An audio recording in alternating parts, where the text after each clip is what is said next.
Only 3, and now we're recording. Hey, yeah, everybody wave. Yeah, thank you for that. So we have just a couple of announcements. I'm Reverend Penny Honey, and you have dropped into the Zoom service of Unity of Flagstaff. It's our joy to spend this time with you. Just 2 quick announcements. December 23rd, we're going to do a solstice holiday candle lighting celebration. I think I could have made that title a little longer if I worked at it, but and it's going to be live here on Zoom. So we'll actually be lighting candles together and coming together in the light and sharing the light of each other. So we're going to have beautiful music and we're just going to connect. And then our White Stone, Burning Bowl White Stone ceremony will be on January 3rd. It will actually be right here on this YouTube channel, youtube.unityofflagstaff.org. And it will be at 10:30 on a Sunday morning, like regular church. And we will do a burning bowl and a white stone. If you haven't gotten your white stone, you can pick it up here at the sanctuary at 1800 South Milton, Suite 103. Mondays and Thursdays are the best days to do that, or email me at office@unityofflagstaff.org, and I will arrange to get that white stone to you. So thank you again. We appreciate you. We are blessed. That white stone ceremony again is going to be at 10:30 on a Sunday morning, so don't forget that part. Let's see what kind of trouble I can get into with fire and Zoom all at the same time, right? All right, my friends, so we are now going to just go into a moment of prayer. Wiley's going to back me up with some incredible, beautiful music because that's what he does. Thank you for muting your microphone. Thank you for quieting your minds. Thank you for sending me on vacation. Yeah. And being patient today, it took a little extra, even extra technology. So we are breathing into God. That's a big breath. Nature of the Christ consciousness. The rest and the peace that is there. For this we give thanks. And now we settle in and we prepare ourselves for meditation. All those moments that went before this one today, maybe all those moments that went before this one yesterday, we're just laying them aside right now in this moment.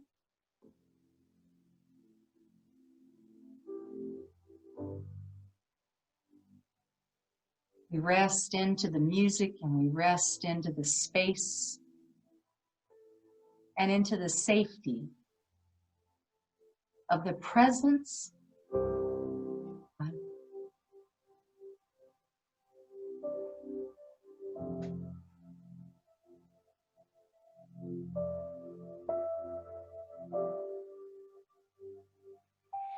there is peace here now, right here, right now.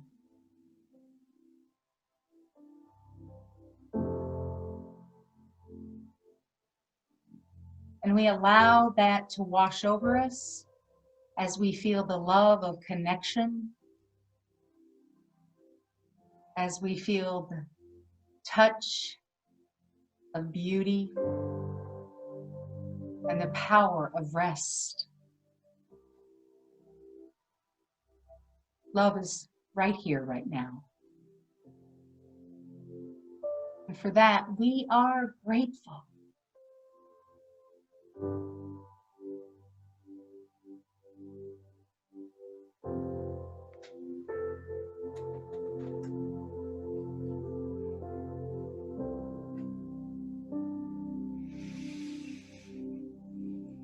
So we just breathe. Because everything is as it should be in this moment.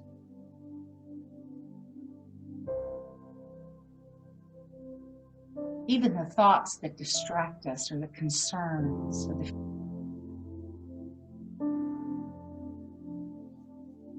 dry cleaning, whatever that thought is. God is in it. And it is there that we find peace. And we feel the presence of love in and all around us. God is right here. So we release to that. Breathe deeply. And we say, thank you, God. And so it is. And so we let it be, expressing as God through us. Amen and amen.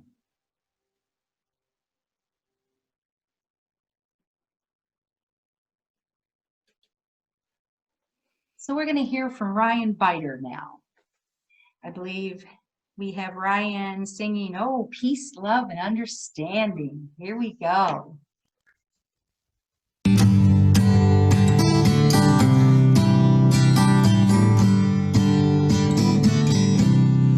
As I walk this wicked world, searching for light in the darkness of insanity. Oh yeah, I ask myself, is all hope gone? Is there only pain and hatred and misery? Oh yeah. And each time I feel like this inside, there's one thing I wanna know. What's so funny about peace, love, and understanding? Ooh, what's so funny about peace, love, and understanding?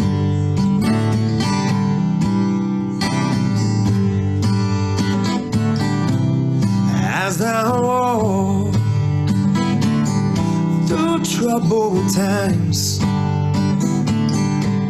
my spirit gets so downhearted. Sometimes, where are the strong? And who are trusting? And where is the harmony, sweet harmony? Oh yeah. 'Cause each time I feel it slipping away, makes me wanna cry. What's so funny about peace, love, and understanding? Ooh, what's so funny about peace, love, and understanding?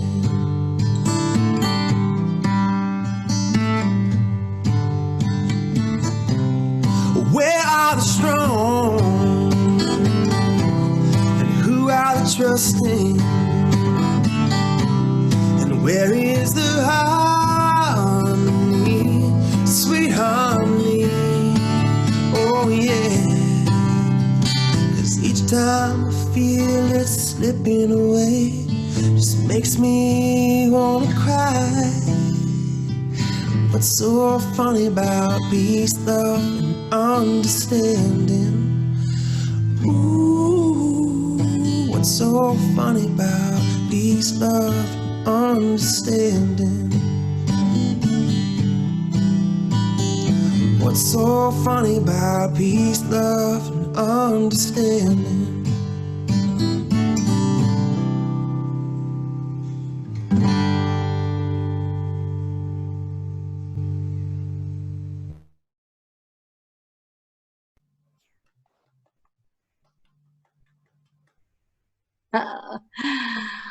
How about that?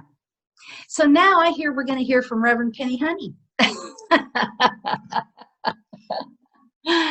And Robbie, you just give me the cue when you're ready for that. I'm going to tell you a funny story in the process. I knocked my computer off the chair. It came unplugged and it was laying on its side. And I was grateful that I had muted my camera. I am on vacation officially. Yay! Robbie, sweetheart, are we ready? Thank you.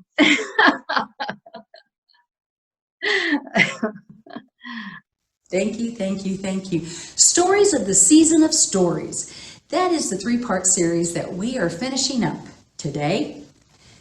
This will be a sign to you. You will find a baby wrapped in clothes and lying in a manger. How I wish I could do Linus's accent when I read that. This is the third in a three-part series, and perhaps what we're learning in this series is that by sharing our own story and finding elements that are similar to the stories around us, that we can arrive at a place of empathy and understanding, not only for others, but perhaps for our own story. We have talked about wonder. We've talked about faith. Now, what is all this wonder and faith about anyway? And why are we so compelled to look at it? Or maybe the better question is why is Reverend Penny so compelled to look at it? If we look at the events in our story, to looking at those things as far as wonder and faith, what really do we see ourselves striving for? What are the common denominators? What are we seeking? What does the Christmas story or the story of creation? And as I have mentioned to you, whatever story you are choosing to look at, to find a deeper meaning of your own personal story, what is it? And for me, as you know, it has been the story of Christmas. What makes that story so enduring? There are lots of theories. There's a lot of people have theories. Maybe it was just good marketing. Maybe they just had the right team behind them, above them, within them. Maybe it was political influence. I mean, the story really, when you take it apart, is relatively average. It's a birth of a child born to a single mother, way young by today's standards, of course. And quite a story that she had to tell her betrothed. A baby's birth that not only made quite a stir in the manger, but across the globe. No trust fund, no political connections, no big drama. Well, there probably was a little drama about that thing, having God's child. But it was a kid, a mom, a faithful father, some animals, a king or three, angels, big bright star. Not much different than the average birth, right? It was an average child. Is that possible? It was an average birth. Could that be true? Could it just be that all of the elements were average and can be found in our own story? But it was what it stirred in the hearts of not only the immediate family and all those present in the manger, but those across the desert, those across the globe. It was stirred at the prospect of knowing what God's perfection would look like in the form of man, of human. Because history shows us that that was not something that was average at that time, where we were beholding the divinity in ourselves. Knowing that God is all within us and around us. Somewhere between Nazareth and Bethlehem, an awakening in the hearts of not only that immediate family and those manger buddies, but also those that were aware and curious from way across the globe, from all walks of life. Open to all was this awakening, this new birth, if you will. Are there any parts in your personal story that you've ever experienced an awakening? Now, was there peace in that for you? Well, eventually. Because a lot of times in those awakenings that we have in our personal lives, I like to call it divine discontent. A lot of that going on as we're birthing this new consciousness in ourselves. But eventually, there's peace in it. The trick is to find peace in it when it still feels like chaos, right? And even if it meant change or the fear of the unknown, we allowed that awakening to happen in us. We birthed that new consciousness, that new awareness within us. You know, and it's interesting how we arrive at a place of peace as we move through that. I remember when I was a child, I was very disappointed that my grandma couldn't come to southern Wisconsin. I don't believe that. It was around the holidays, but I was so disappointed. And I am certain that this memory was stirred by a recent story that I heard. I so wanted my grandma to visit. You know, honestly, at 6 years old, I'm not even sure if I would recognize her because I hadn't really seen her that many times, but we'd been pen pals for a long time. And definitely soulmates forever. But I remember sobbing and crying. You know, that deep guttural pain, that of disappointment and that sadness that you just sob and you can't catch your breath and your jaw shatters and shivers and finally one big deep breath because you have to breathe. And a sense of peace came over me. In that deep breath, what happened was, and I believe this is the same sense of what was going on in the manger. At least that's the story I'm going to tell. The whole scene became one of peace. What supports that? What happens in those moments when we feel ourselves move back to that center, that place of peace? What happens? What precipitates that? I believe it was when I remembered that she loved me, and she could love me from everywhere. I think that it perhaps was the first brush with an understanding of what unconditional love was. And my little 6-year-old soul got it. I was able to know peace in that sobby, messy time. And there will be and there is disappointment in our lives. There will be and there is hurt and there is anger and there is misunderstanding. You know, whatever the heavenly host of events that a human can create, we will experience that.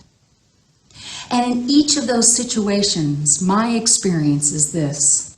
When I remember that I am loved and that I am love, I arrive at a place of peace. That's what I notice. And as it turns out, that was exactly the message. The message, whether recorded by those folks that weren't even there, the message that was accurate or not, convoluted at times, causing a ruckus very often. The bottom line was the message, as the story goes, that this birth brought to us, that reminded us, was peace, was love. To love the divine expressing first, then to love one another as we love ourselves was the message. It is beyond the understanding of our humanness. It is beyond the messiness. It is beyond the noise and the stories that we tell. As Rumi says, out beyond ideas of wrongdoing and right doing, there is a field. I will meet you there. When the soul lies down in that grass, the world is so full, it is too full to talk about. Where do you see this in your story? Where do you recognize those moments where you remember what unconditional love is? Where in your story does that happen? When we recall the divine within us, when we recall the divine all around us, and when we remember the divinity in each other. Finding peace when you remember that, as Thomas Merton reminds us, love is our destiny. This is the story of the season. This is the gift that Jesus taught, that the Sufis teach, that the Buddhists teach, that Judaism teaches. All those masters and all of those that forget we are masters. We serve as examples, as did they, not exceptions. Love is our destiny. There is peace in remembering that. Love is our destiny. You know, every thought of frustration is like purchasing a ticket to more frustration, is what Wayne Dyer says. And as I was thinking through that, I read that in his book, Being in Balance. Great little book. It came to me that, yeah, every thought of frustration is purchasing a ticket to more frustration. And every thought of love is purchasing a ticket to more of that. Every thought of peace is purchasing a ticket to more of that. When we celebrate knowing intuitively that the story is really being told, this Christmas story is being told at a deeper level, we can consciously move toward purchasing that ticket of love, of peace. Love is what we are made of. Love is what we are made of. And it is in our thoughts, it is in our deeds, it is in our words, and it is in our actions that we express to the universe, I want more of that. What's your story? And where does unconditional love show up? And where does it express? In this season of stories, you have been invited in to wonder. Are you wondering, or are you wonder-filled? You've been invited into looking at fearless faith or blind faith, or both. And today we're talking about choosing that your story can be about love. You can find the element of love in your story and look at it and see it and recognize it in the Christmas story, in the story of creation, or as I've said earlier, in the story of Hansel and Gretel. It's there. We are made of love. Love is our destiny. And now we can choose consciously what that can look like, not only in this season, but every day of our lives. I choose love to be my story. I choose peace to be my story. And I get to write it. I am the expression of the divine. And so are you. And so are they. And so is it all an expression of the divine? Why not have love be the byline? Love is our destiny. Choosing love and knowing that peace is there. Happy holidays. Thank you, Spirit. Come on, 2021. Love is our destiny. Thank you, my friends. Love to you and yours in this season and in all the seasons of our lives. And now we will enjoy the music of Wiley Beveridge. He will be singing a Sue Riley song entitled, I Choose Love. Namaste.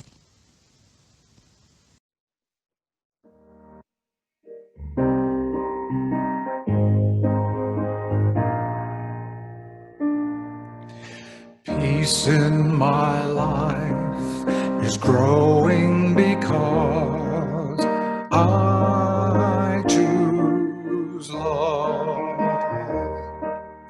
Love's always present, it's what I'm made of. I choose love.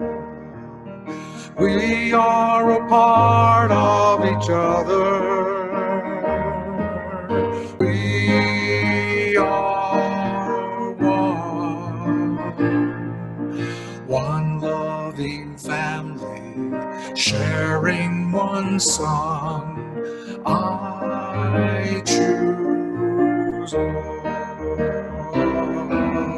Peace for our planet is growing because I choose love. Let love be present, it's what we're made of. I choose love. We are a part of each other. We are one choice unites us. Let this be the one. I choose love. I choose love. I choose love.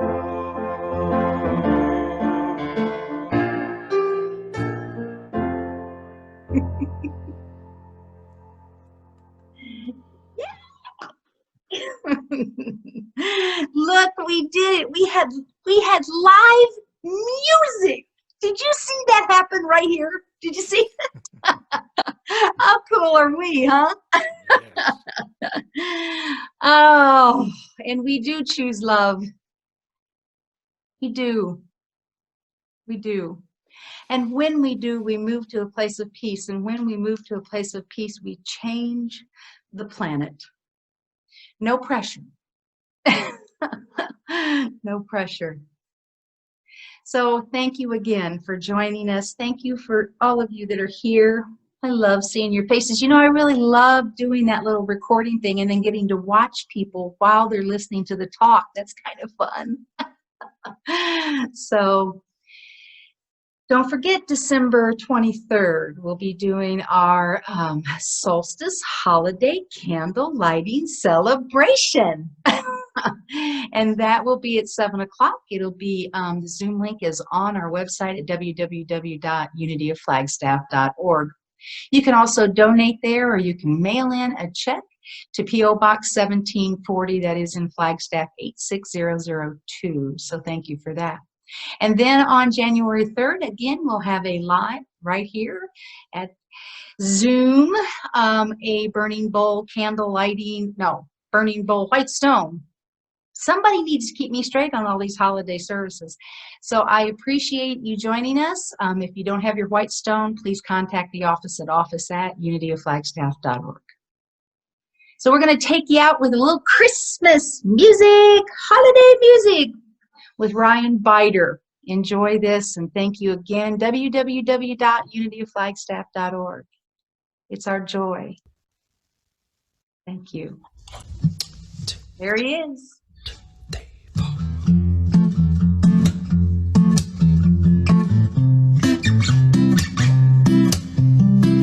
Ooh,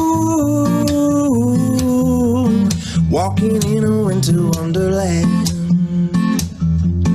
Sleigh bells ring, are you listening? In the lane, snow is glistening. A beautiful sight, we're happy tonight. Walking in a winter wonderland. Gone away is the bluebird. Here to stay is the new bird. He sings a love song while we go along. Walking in a winter wonderland. In the meadow we can build a snowman and pretend that he is Parson Brown. He'll say, "Are you married?" We'll say, "No, man." But you can do the job while you're in town. Later on, we'll conspire as we dream by the fire to face unafraid of the plans that we made. Walking in a winter wonderland.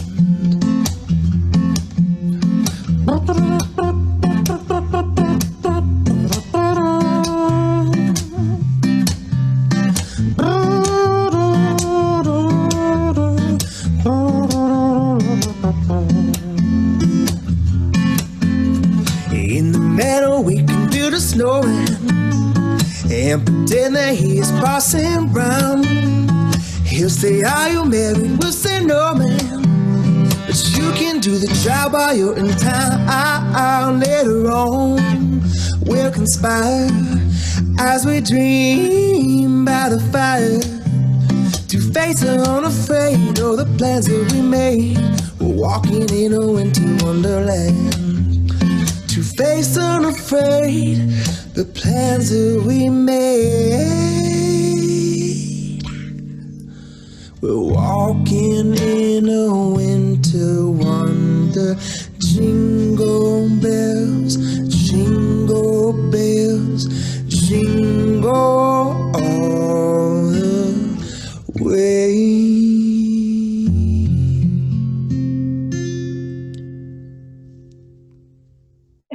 Isn't he delightful? Isn't that delightful? Thank you. And I want another shout out to Robbie. Robbie, this didn't start out smoothly, but you made it look that way.